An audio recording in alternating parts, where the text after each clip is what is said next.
La tempête n'était encore qu'un murmure lointain, une vibration sourde au cœur des nuages, mais quelque chose d'infiniment plus violent se déchaînait déjà dans une petite maison à l'écart de la ville.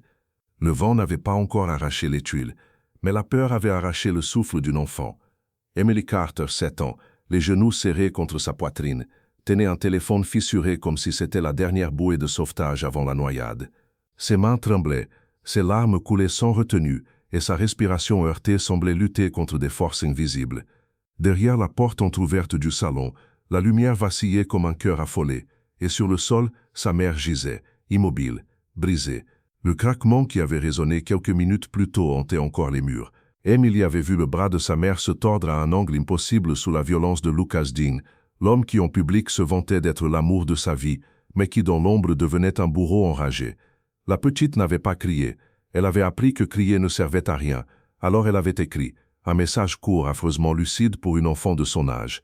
Il a cassé le bras de maman. Aidez-nous s'il vous plaît. Elle l'envoya, puis attendit, priant sans savoir à qui.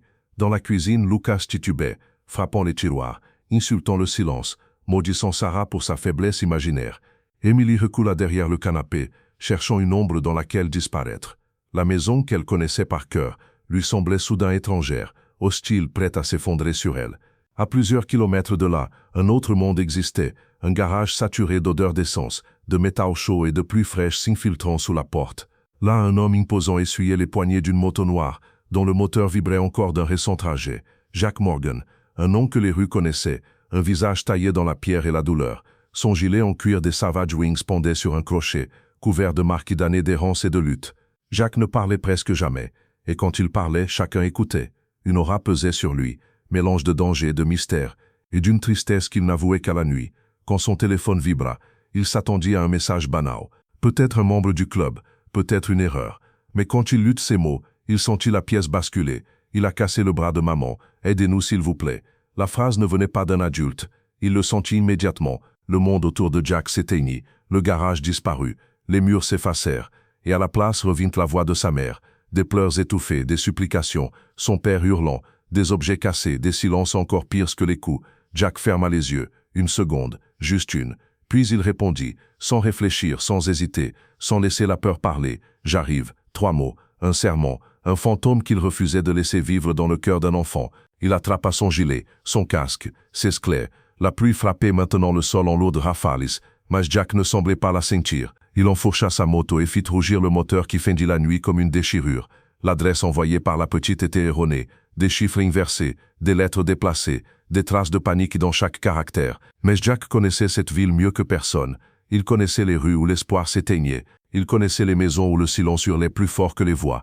Et il suivit son instinct, celui d'un loup qui a senti qu'un petit était en danger. La pluie se transforma en torrent, le vent en hurlement. Mais rien n'arrêta Jack. Et quelque part derrière une fenêtre battue par la tempête, une petite fille sentit, pour la première fois cette nuit-là, que peut-être, l'aide approchait. La moto glissait presque sur la route trempée, mais Jack ne ralentissait pas. Chaque seconde comptait. Chaque rafale de vent semblait lui répéter que quelque part, une enfant attendait, terrorisée, priant qu'un miracle franchisse sa porte. Les gouttes de pluie frappaient son casque comme des balles, déformant les lumières de la ville entraînées fantomatiques. Il parcourut quartier après quartier, mémorisant les maisons dont les adresses approximatives pouvaient correspondre aux chiffres mal tapados. Puis brusquement quelque chose attira son attention, une lumière de portier vacillante, oscillant comme un cœur à l'agonie. Une rideau bougea très légèrement. Pas un adulte, pas un geste brusque. Non, c'était la façon dont une petite main effrayée se retire trop vite d'une fenêtre. Jack coupa le moteur. Le silence s'abattit autour de lui, lourd, menaçant. Mais lui, immobile sous la pluie, regard fixe sur la porte, avançait déjà mentalement dans la maison, évaluant les issues, les dangers. Il inspira profondément et monta les 3 marches menant au seuil. De l'autre côté, Emily sursauta. Elle entendit la moto s'éteindre. Son cœur se mit à marteler si fort qu'elle crut que Luca l'entendrait. Boum, boum, boum. Elle serra le téléphone contre elle, fixant la porte d'un regard humide. Luca, lui, ne remarqua rien. Trop occupé à grogner contre les tiroirs, à chercher un flacon de comprimidos, à jurer contre une femme inconsciente qui l'accusait encore de faire semblant. Alors retentit le premier coup, lourd, ferme, calculé. Luca sursauta et se retourna, les yeux injectés de sang. Qui est son corps? Emily se recroquevilla davantage. Le deuxième coup fut encore plus clair, un coup qui ne demandait pas la permission d'entrer. Un coup qui annonçait une présence solide, immovable, dangereuse pour quiconque menaçait ceux qui avaient demandé de l'aide. Lucas marcha vers la porte, furieux, mais un frisson parcourut son dos. Quelque chose de primal l'avertissait que derrière cette porte, ce n'était pas quelqu'un qu'on pouvait intimider. Il ouvrit brusquement. La fureur se figea sur son visage. Sous la pluie battante, se tenait Jack Morgan, silhouette noire, gilet trempé collé à son torse massif, barbe ruisselante, regard froid comme une lame d'acier. Jack ne dit rien.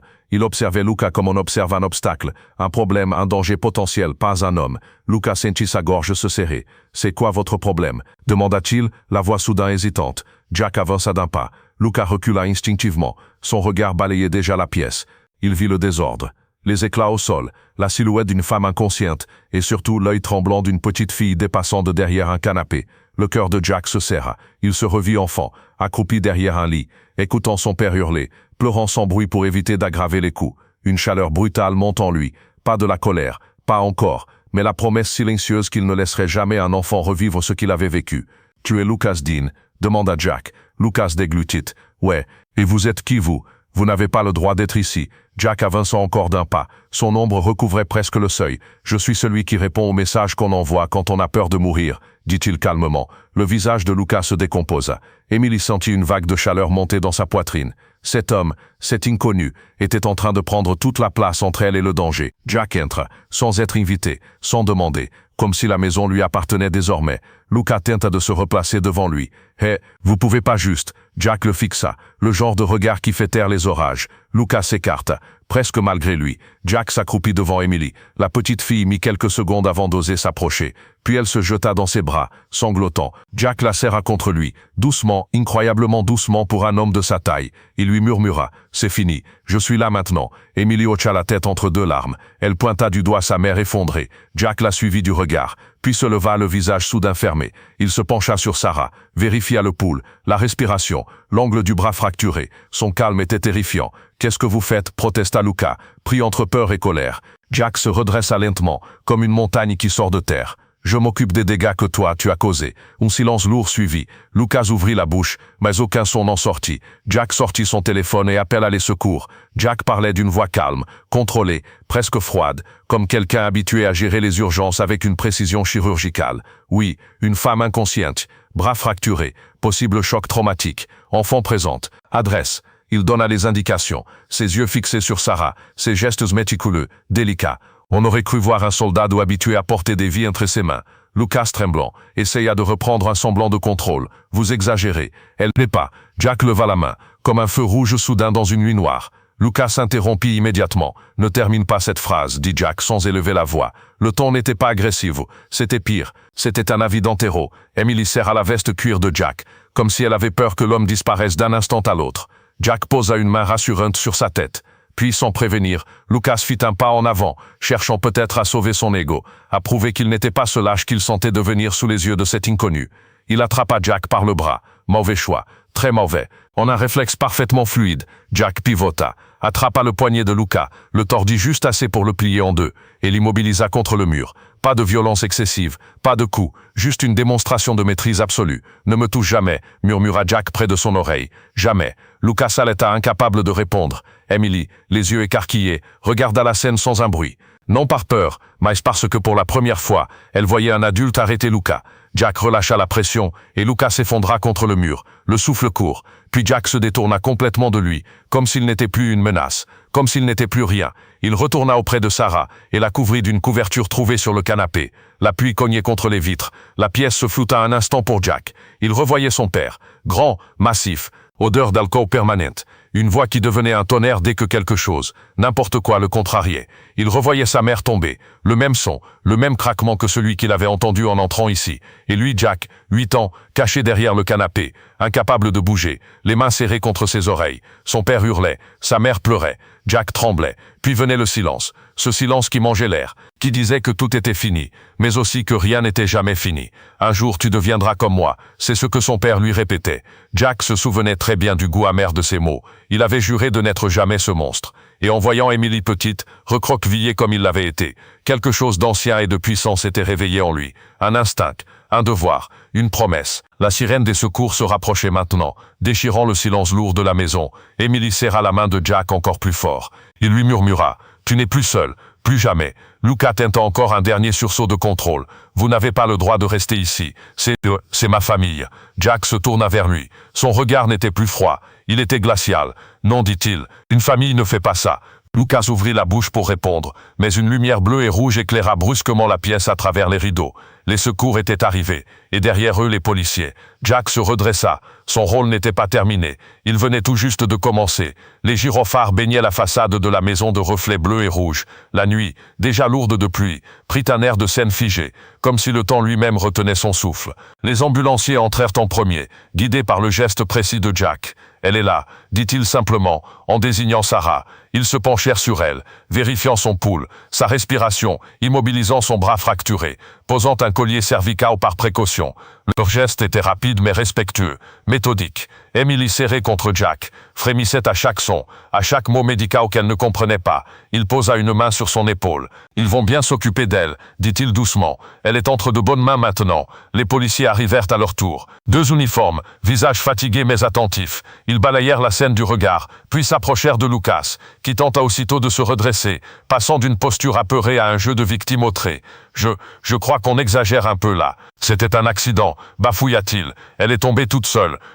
Jack se tourna vers le policier le plus proche. Vous verrez les radios. L'angle de la fracture ne laisse aucun doute. Un des policiers hocha la tête, déjà en train de noter les propos, tandis que l'autre regardait Emily, puis Jack, puis Sarah. « C'est vous qui avez appelé ?» demanda-t-il à Jack. « Non, répondit-il, c'est elle. » Il posa doucement la main sur l'épaule d'Emily. La fillette baissa les yeux, puis les releva, hésitante. « J'ai envoyé un message, » murmura-t-elle. « Je ne savais pas si quelqu'un le lirait. » Le policier adoucit sa voix. « Tu as très bien fait, Emily. Tu as fait exactement ce qu'il fallait. » Jack sentit quelque chose se dénouer en lui. Combien de fois, enfant, avait-il voulu entendre ça? « Tu as bien fait. Tu n'es pas responsable. » Mais il n'avait entendu que le contraire. Pendant que Lucas était pris à part pour être interrogé, les ambulanciers posèrent Sarah sur un brancard. « On l'emmène à l'hôpital central », dit l'un d'eux. « Qui vient avec nous ?» Emily se tourna immédiatement vers Jack. « Tu viens, hein? Tu viens. Tu ne vas pas partir. » Il n'hésita pas. « Je viens, répondit-il. Je reste jusqu'au bout. » Ils montèrent dans l'ambulance. Emily, trop petite pour monter seule, fut soulevée délicatement et installée sur un siège, attachée par une ceinture. Jack, lui, choisit de suivre en moto derrière, comme une sentinelle. La pluie avait empiré. Le ciel déversait maintenant des torrents, comme s'il voulait noyer la nuit entière.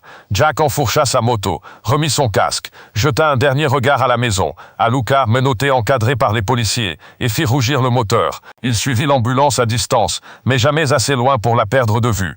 Les lumières de la ville se reflétaient sur l'asphalte détrempé, et chaque flash de gyrophare ramenait à Jack des images d'un autre temps, d'autres lumières, d'autres sirènes, pas celles d'une ambulance, celles d'un théâtre d'opération militaire. La première fois qu'il avait vu quelqu'un mourir sous ses yeux, ce n'était pas un inconnu, c'était un camarade, un frère de terrain. Jack se revoyait, plus jeune, uniforme trempé de sueur, mains couvertes de poussière et de sang. Ils avaient été pris sous le feu ennemi. Il tenait la pression sur une plaie béante, essayant de garder son coéquipier en vie jusqu'à l'arrivée de l'hélico. « Tiens bon, d'accord. Jack, promets-moi de rentrer », avait soufflé l'autre, un sourire tordu par la douleur. « On rentrera tous les deux. » Ils n'avaient pas. Les médecins avaient fait ce qu'ils pouvaient. Mais parfois, même le courage et l'intervention rapide ne suffisent pas. Jack avait appris 2 choses ce jour-là. La vie tenait un fil. Quand ce fil casse, le seul regret acceptable est d'avoir tout fait pour l'empêcher. Ce soir, il refusait de revoir ce même regard dans les yeux d'une petite fille. Il refusait que la peur soit son seul souvenir. L'ambulance s'arrêta devant l'hôpital. Jack gala sa moto, descendit d'un pas déterminé, l'eau dégoulinant de son casque et de ses épaules. Il entra grandes enjambées. Dans le couloir, l'odeur antiseptique, les lumières blanches, les annonces au micro, tout cela lui était étrangement familier. Un mélange de souvenirs militaires et d'anciennes urgences familiales. Emily, sortie de l'ambulance, chercha immédiatement son regard. Dès qu'elle le vit, elle courut vers lui et agrippa sa main. Demanda-t-elle. Jack ne répondit pas tout de suite. Il regarda les médecins emmener Sarah vers une salle d'examen. Un infirmier annonçait des termes médicaux, parlant de fractures fermées, de chocs probables, de nécessité de faire des radios et de surveiller la respiration. Il se pencha vers Emily. Ils vont tout faire pour ça. Et moi, je ne partirai pas. La petite hocha la tête, puis, épuisée, finit par s'asseoir sur un siège en plastique dur. Jack s'assit à côté d'elle. Une infirmière s'approcha. « Vous êtes le père ?» demanda-t-elle. Jack marqua un silence. Emily répondit avant lui, avec une spontanéité qui le prit de court. « C'est lui qui nous a sauvés. » L'infirmière sourit brièvement. Alors vous restez avec elle, d'accord? On aura peut-être besoin de vous pour répondre à des questions. Je suis là, répondit-il simplement, et il resta. Les minutes se transformèrent en heures. Les annonces résonnaient. Les portes s'ouvraient et se fermaient. Des silhouettes en blouse passaient sans cesse. Emily loutta contre le sommeil, la tête appuyée sur son flanc. À un moment, sans même s'en rendre compte, elle finit par s'endormir, ses doigts toujours accrochés à la veste de cuir. Jack, lui, ne dormit pas, les yeux fixés sur la porte de la salle où se trouvait Sarah. Il veillait, comme un soldat sur un poste de garde, comme un enfant enfin capable de protéger ce qu'il n'avait pas sous-protégé autrefois. Les heures passèrent. Le couloir des urgences vibrait d'une tension silencieuse, interrompue seulement par les pas pressés du personnel médical et le tintement lointain des chariots métalliques. Les lumières blanches, froides, donnaient à la scène un air irréel, comme si le monde entier retenait son souffle en attendant un verdict. Emily dormait toujours contre Jack, le visage encore humide de larmes séchées. Elle tenait sa veste avec la détermination fragile de quelqu'un qui avait enfin trouvé un refuge. Jack, lui, n'avait pas bougé. Pas une fois. Son dos commençait à raidire, ses muscles protestaient. Mais il restait immobile, les yeux fixés sur la double porte derrière laquelle Sarah luttait pour reprendre conscience. La porte s'ouvrit finalement. Une infirmière s'approcha. Elle avait ce regard que les gens qui annoncent de mauvaises nouvelles ne parviennent pas à cacher. Mais elle sourit doucement. Elle est réveillée, faible mais réveillée. Vous pouvez venir, mais doucement. Elle a beaucoup de douleur. Emily se redressa d'un coup, encore à moitié endormie mais alertée par l'annonce. « Maman, elle est vivante ?»« Oui, chérie, elle est vivante. » Emily se tourna vers Jack, comme pour vérifier qu'elle n'était pas en train de rêver. « Viens avec moi, » dit-elle d'une voix qui tremblait. Jack hocha la tête. Ils suivirent l'infirmière à travers un autre couloir, plus sombre et plus calme. Les battements de cœur sur les moniteurs formaient une étrange mélodie mécanique. Sarah était là, allongée, l'air fragile, pâle, les lèvres fendues, le bras immobilisé dans une attelle temporaire, mais consciente. Ses yeux s'ouvrirent lentement quand ils entrèrent. « Emily » murmura-t-elle faiblement. La petite fille se précipita vers elle, s'hissant sur le bord du lit avec effort. « Maman, tu m'as fait tellement peur. » Sarah ferma les yeux, retenant une larme. « Je suis tellement désolé que tu aies dû voir ça. » Emily secoua la tête et serra sa main valide. « Ce n'est pas ta faute, c'est lui. Mais quelqu'un est venu. Il nous a sauvés. » Sarah suivit le regard de sa fille. Ses yeux se posèrent sur Jack. Il n'avait pas bougé, légèrement en retrait, presque gêné d'être un intrus dans ce moment si intime. Mais quelque chose dans son regard trahissait qu'il se sentait responsable, protecteur, lié à elle d'une manière qu'il ne s'était pas encore avoué. Sarah inspira difficilement. « C'est vous qui… » Jack hocha la tête. Rien de plus. Sarah tenta de sourire malgré sa douleur. « Merci, merci d'être venu. Merci pour ma fille. » Emily regarda Jack puis sa mère. « Il ne nous a pas laissés. Il a dit qu'on n'était plus seuls. » Jack sentit quelque chose se fissurer dans son thorax. Ces mots, il ne les avait jamais entendus pour lui-même, jamais prononcés, jamais reçus. Et maintenant, il lui était retourné, par une enfant qui voyait en lui un héros qu'il n'avait jamais aspiré à être. La porte s'ouvrit de nouveau. Cette fois, ce n'était pas une infirmière, c'étaient les policiers. « Madame Carter, nous devons vous poser quelques questions concernant l'incident de ce soir. » Sarah détourna les yeux, honteuse. Son bras tremblait, son souffle se hachait. Jack sentit l'angoisse remonter en elle comme une vague noire. Il s'approcha d'un pas pour parler, juste pour être là. Emily glissa sa main dans la sienne. Il la serra doucement. Un des policiers s'agenouilla près du lit. « Madame, nous avons arrêté Lucas Dean. Votre fracture et le témoignage de votre fille suffisent. Vous êtes en sécurité maintenant. » Sarah ferma les yeux, une larme glissant sur sa joue. « J'aurais dû partir plus tôt. Je n'aurais jamais dû mettre Emily dans cette situation. » Jack s'approcha encore, cette fois assez près pour que sa voix porte. « Ce n'est pas vous qui avez causé ça. Ce n'est pas vous qu'on juge ici. Vous avez survécu. Et ce soir, vous avez eu la force de tenir assez longtemps pour qu'elle puisse appeler à l'aide. » Sarah ouvrit les yeux, emportée par l'émotion. « Pourquoi être venu? Vous ne nous connaissez pas. » Jack fixa un poing invisible sur le sol, la mâchoire serrée. « J'ai reçu son message, et je sais ce que c'est que d'espérer que quelqu'un arrive, et que personne ne vienne. » Sarah comprit. Pas tout, mais l'essentiel. Elle murmura, la voix presque brisée. « Vous avez sauvé nos vies, Jack. » Ces mots frappèrent plus fort qu'un coup de poing. Jack détourna légèrement les yeux, comme si la pièce devenait soudain trop lumineuse. Emily sourit, un sourire petit, fragile, mais réel. « Tu vas rester avec nous, hein ?» Jack ouvrit la bouche pour répondre, mais un souvenir lui coupa le souffle. Jack avait 10 ans. Sa mère, épuisée, couverte de bleu, pleurait dans la cuisine. Elle lui caressait les cheveux. « Je dois partir, Jack. Je dois survivre. Un jour, je reviendrai te chercher. Je te le promets. » Il avait pleuré, supplié, s'accroché à sa robe. Mais elle était partie, sans se retourner. et son père avait fini par faire de son enfance un champ de bataille. Jack revint au présent. Emily le regardait, les yeux pleins d'espoir, Sarah aussi, fatiguée mais reconnaissante. Il respira profondément. Je ne vais nulle part pour l'instant. Le soulagement sur leur visage fut immédiat, et dans le silence qui suivit, quelque chose d'inédit se forma dans la chambre. Quelque chose de doux, de dangereux, de précieux, un début, ou peut-être un retour. Les heures passèrent, et la nuit céda lentement la place à une lueur pâle filtrant par les fenêtres du couloir. Le matin arrivait, mais l'atmosphère à l'hôpital demeurait lourde, tendue, comme si la tempête extérieure avait laissé une empreinte dans les murs. Emily refusait de quitter Jack d'un centimètre. Elle tenait sa main comme un talisman, comme si le monde en présence de cet homme devenait enfin un endroit où l'on pouvait respirer. Sarah, épuisée mais stabilisée, s'assoupissait par moments, rattrapée par la douleur et les calmants. À chaque fois qu'elle ouvrait les yeux, elle trouvait Emily blottie contre Jack, ou Jack en train de surveiller silencieusement la porte, le dos droit, comme s'il montait la garde dans un camp militaire. Et quelque part, elle se sentait enfin en sécurité. Une sensation qu'elle avait presque oubliée. Un médecin entra dans la chambre avec un dossier épais. « Madame Carter, la fracture est sévère.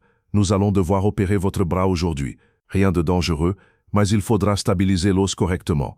Vous aurez plusieurs semaines d'immobilisation. » Sarah acquiesça faiblement. « Emily sera-t-elle autorisée à rester ?»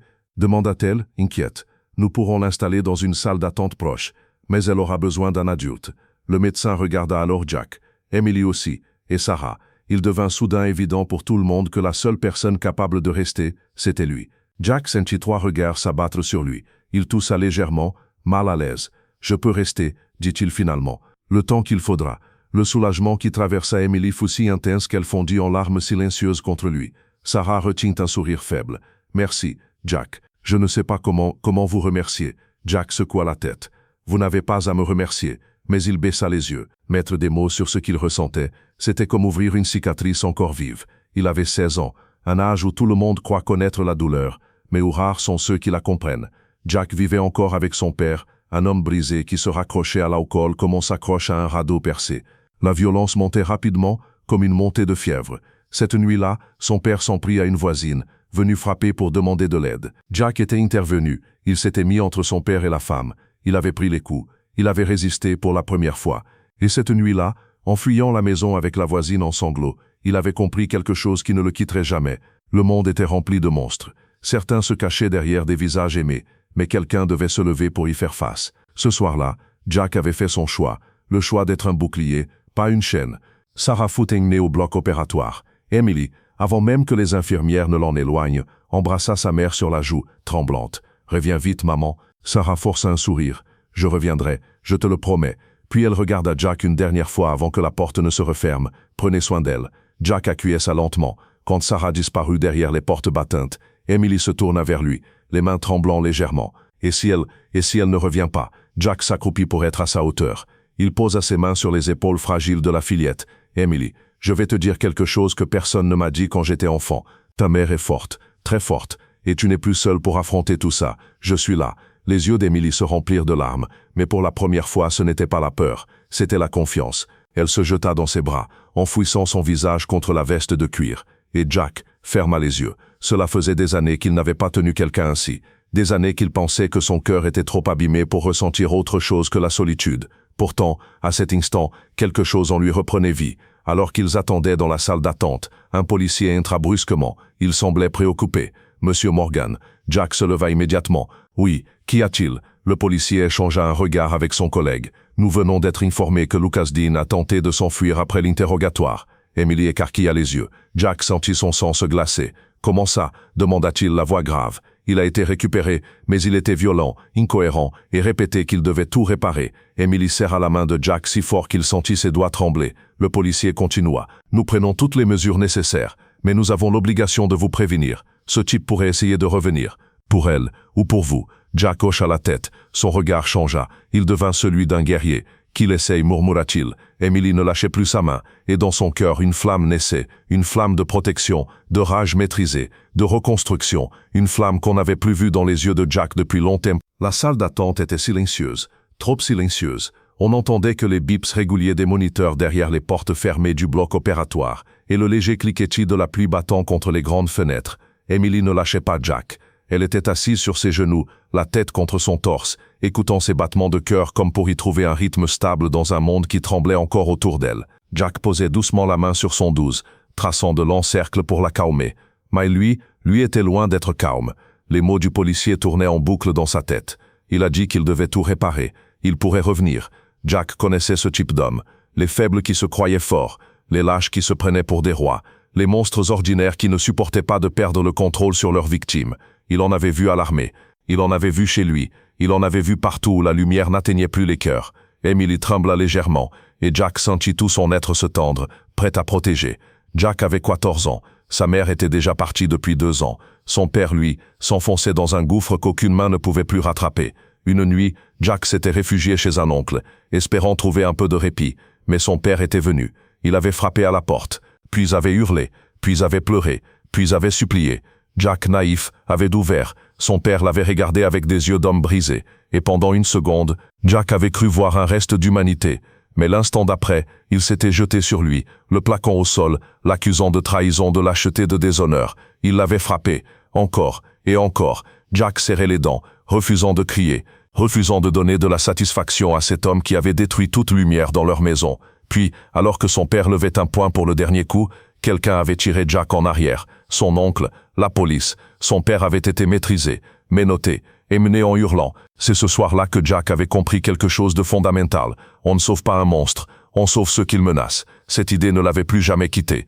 Jack ferma les yeux une seconde, essayant de repousser les images de son passé, mais elles continuaient de luire derrière ses paupières comme des braises. Emily leva la tête vers lui. « Tu penses qu'il va revenir ?» Jack inspira profondément. « Je pense qu'il est dangereux, mais je pense aussi qu'il ne t'approchera plus jamais, je te le promets. » Emily hocha la tête, mais une larme glissa sur sa joue. Jack essuya cette larme du bout du doigt. « Tu es en sécurité maintenant. Je veille. » La fillette se recroquevilla à nouveau contre lui, et pour la première fois depuis des années, Jack ressentit quelque chose qu'il croyait mort. Le besoin de protéger quelqu'un non pas par devoir, mais par amour. Un amour brut, instinctif, silencieux. Il ne le comprenait pas encore entièrement, mais il le sentait. Alors qu'ils attendaient, les portes automatiques du couloir s'ouvrirent soudain.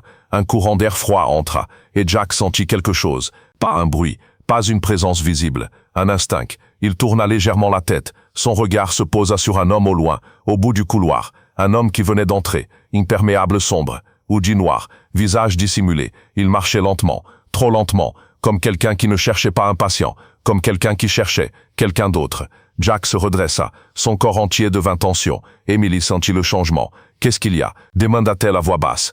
Jack ne la lâcha pas du regard. L'homme s'approchait, doucement, mais ses mains étaient enfoncées dans ses poches, et son pas ressemblait trop à celui d'un prédateur qui se veut discrète. Jack se leva, Emily dans ses bras. « Rien, murmura-t-il, reste calme. » Emily suivit son regard et blêmit. « C'est pas... » Jack la prit contre lui, la tournant légèrement pour qu'elle ne voie plus le couloir. L'homme continua d'avancer. Il n'était plus qu'à 20 mètres. Jack sentit son cœur ralentir, paradoxalement, comme à l'armée, le calme avant la charge. Il fit un pas en avant, puis un autre, positionnant son corps entre Emily et l'homme. Les infirmières passaient, les patients dormaient, personne d'autre ne remarquait ce qui se tramait. Mais Jack, lui, ne voyait plus que cet inconnu. Ses yeux n'avaient pas quitté ses poches. Un couteau, une arme, une intention meurtrière. Puis, la lumière du couloir tomba sur son visage, et Jack le reconnut. Lucas, pas menotté, pas escorté, pas retenu, juste là, libre, déchaîné, et ses yeux étaient fous. « Ils m'ont laissé sortir », murmura-t-il d'une voix instable. « Il faut que je parle à Sarah.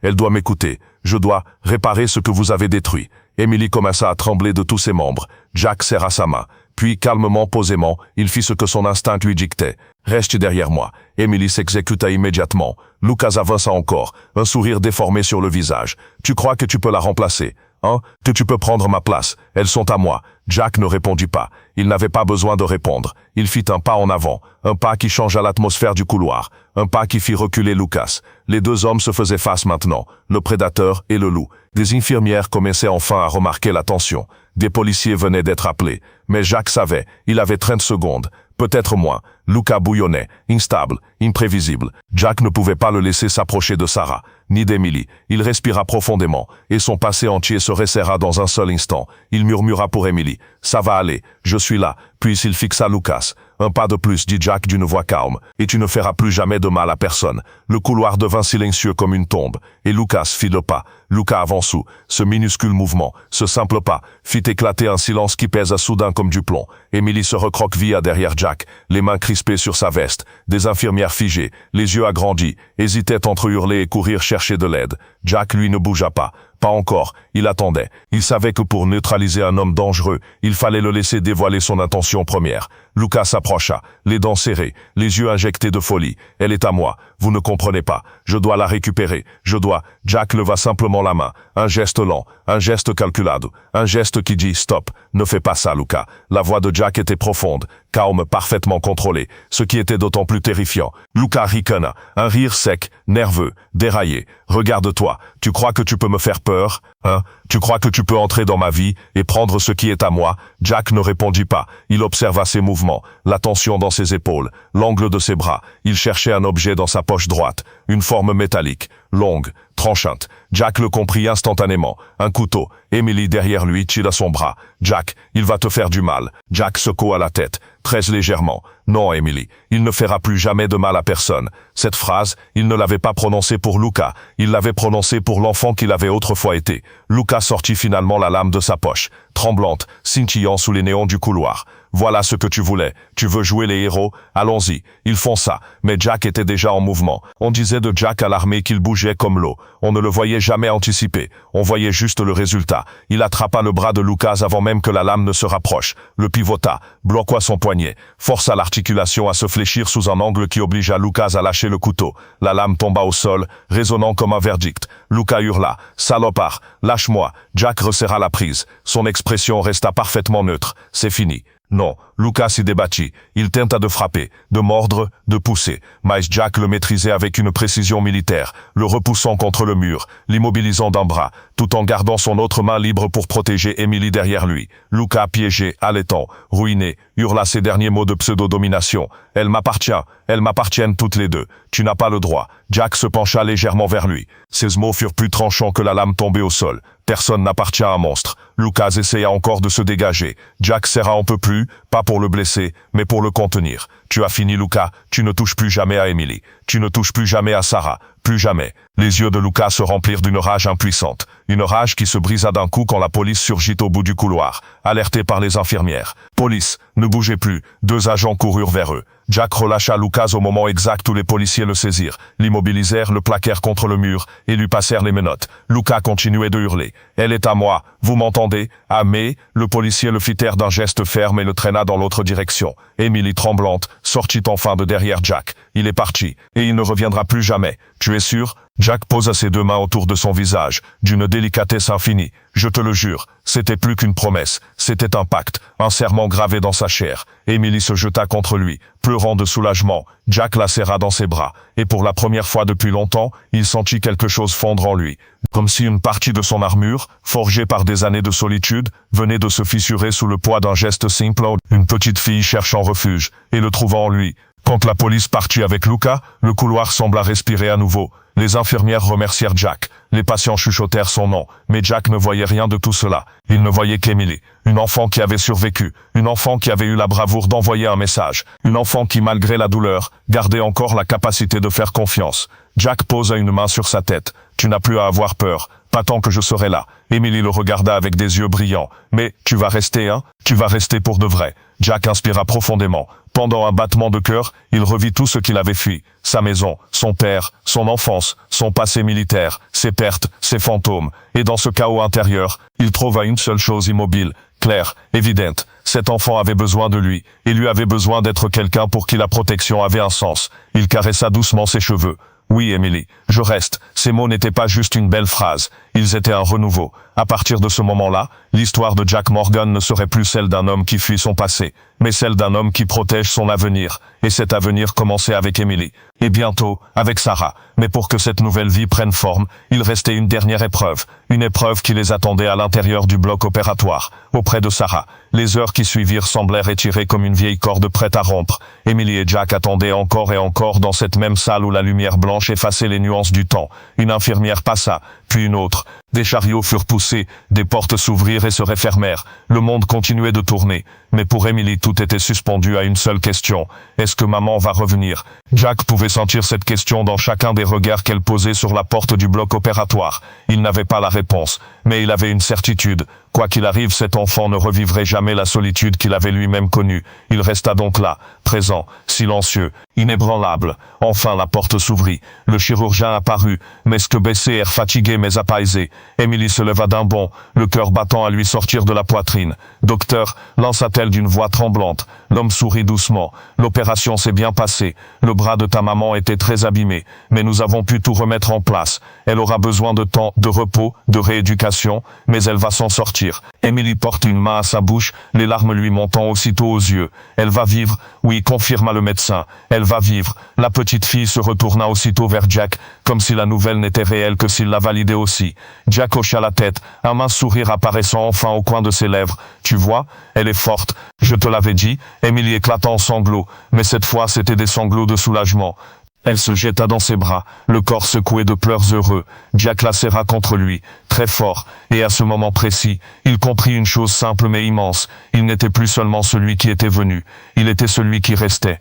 Plus tard, lorsqu'on les autorisa à voir Sarah, elle était déjà installée dans une chambre, pâle, fatiguée mais vivante. Son bras était immobilisé dans un dispositif plus imposant, entouré de bandages. Emily entra la première, à petits pas. « Maman !» Sarah tourna la tête lentement, et un sourire fragile illumina son visage. « Ma chérie !» Emily monta avec précaution sur le bord du lit, se blottissant contre elle du côté intact. Sarah l'embrassa sur le front, les yeux remplis d'une gratitude silencieuse. « Tu as été si courageuse !» murmura-t-elle. « C'est pas moi !» répondit Emily. « C'est lui. » Elle se tourna et désigna Jack, resté dans l'embrasure de la porte, comme s'il n'osait pas entrer entièrement dans cette scène de pudeur et de tendresse. Sarah le regarda longuement, un regard lourd de tous les mots qu'elle n'avait pas encore la force de dire. « Approchez !» souffla-t-elle. Jack s'avança, ses bottes résonnant doucement sur le sol. Il se sentit maladroit, trop grand, trop out of place dans cet univers de draps blancs, de machines et de chuchotements. Mais quand il atteint le lit, Emily attrapa sa main et la posa sur le drap, près de celle de sa mère. Les trois mains se touchèrent, différentes, abîmées, mais réunies. Sarah parla d'une voix faible. « Je ne sais pas ce que vous avez vécu, mais je vois dans vos yeux que ça n'a pas été facile. » Jack ne répondit pas. Il ne savait pas comment mettre des décennies de douleur en une phrase. Sarah continua. « Ce soir, vous n'avez pas juste sauvé ma vie, vous avez sauvé celle de ma fille. Vous avez sauvé ce qui me restait de courage. » Et, elle inspira, la voix brisée par l'émotion. « Vous avez cassé quelque chose en lui, en Luca, ce pouvoir qu'il avait sur nous, ce verrou de peur. » Emily serra sa main valide. « Et tu vas rester avec nous, hein, maman ?» « Oui, répondit Sarah, et on ne le laissera plus jamais entrer dans nos vies. » Elle se tourna vers Jack. « Et vous allez rester aussi ?» Ce n'était pas une question anodine, c'était une main tendue. Jack baissa les yeux, cherchant ses mots. Pendant longtemps, il s'était défini par ce qu'il fuyait, son passé, ses démons, ses regrets, ses pertes. Mais pour la première fois, il se demanda s'il ne pouvait pas se définir par ce qu'il choisissait d'embrasser. Il leva les yeux vers elle, une mère en convalescence, une enfant cabossée, deux vies qui s'étaient croisées avec la sienne grâce à un message envoyé, au mauvais numéro. Il sourit doucement. « Je ne vais nulle part. » Les yeux de Sarah se remplirent de larmes. « Alors, bienvenue chez toi, Jack. » Ces mots le transpercèrent. Il ne l'aurait jamais avoué à voix haute, mais il n'avait plus entendu le mot chez toi, depuis très très longtemps. Les semaines qui suivirent furent difficiles, mais lumineuses. Jack réparait. Pas seulement des portes, des serrures, des murs fissurés. Il réparait des routines, il réparait des nuits, il réparait des silences. Il venait chercher Emily à l'école, la déposer à ses cours, l'aider à faire ses devoirs comme il le pouvait, parfois avec maladresse, souvent avec une patience inattendue. Sarah, en convalescente, apprenait à vivre avec un bras affaibli, mais un cœur plus fort que jamais. Elle suivait une thérapie, parlait enfin, brisait les chaînes invisibles que la peur avait enroulées autour d'elle durant des années. Et Jack apprenait ce que signifiait être là, juste là. Pas comme un soldat en mission, pas comme un biker solitaire traversant des villes sans jamais s'y attacher,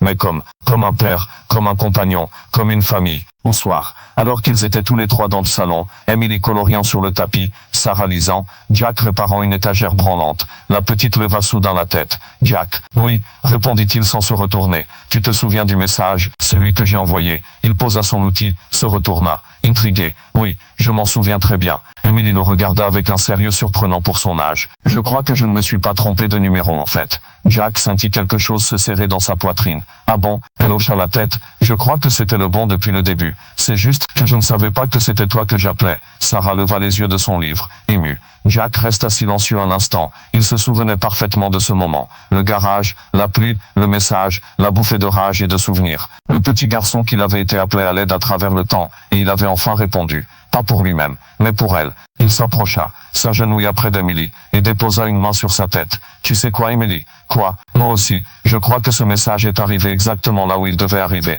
Elle sourit, un sourire entier, lumineux, débarrassé de la peur, ou presque. Sarah referma son livre et les observa, le cœur rempli d'une gratitude presque douloureuse. Elle prit une inspiration. On pourrait peut-être, elle hésita, puis continua. On pourrait faire de ce qui nous est arrivé une histoire qui pourrait aider d'autres gens, pour dire que demander de l'aide, ça peut marcher, qu'il y a encore des gens prêts à répondre. Jack haussa un sourcil. Une histoire, oui, répondit Sarah.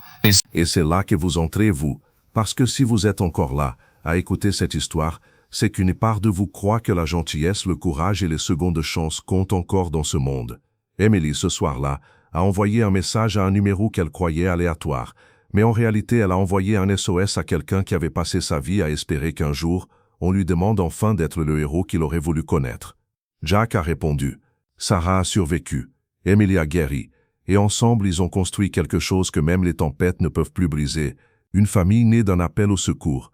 Alors avant de quitter cette histoire, posez-vous une question. Et vous, si vous receviez un message comme celui d'Emily, il a cassé le bras de maman. Aidez-nous s'il vous plaît. Que feriez-vous? Votre réponse, votre voix, votre prise de position, ça compte. Si cette histoire a touché votre cœur, aimez cette vidéo, dites-nous en commentaire d'où vous nous écoutez, partagez-la avec quelqu'un qui a besoin de croire qu'il existe encore des Jack dans ce monde. Et abonnez-vous pour que d'autres histoires de courage, d'espoir et de reconstruction puissent toucher plus de vies, parce que parfois, un simple message envoyé au mauvais numéro peut devenir le début de la bonne histoire.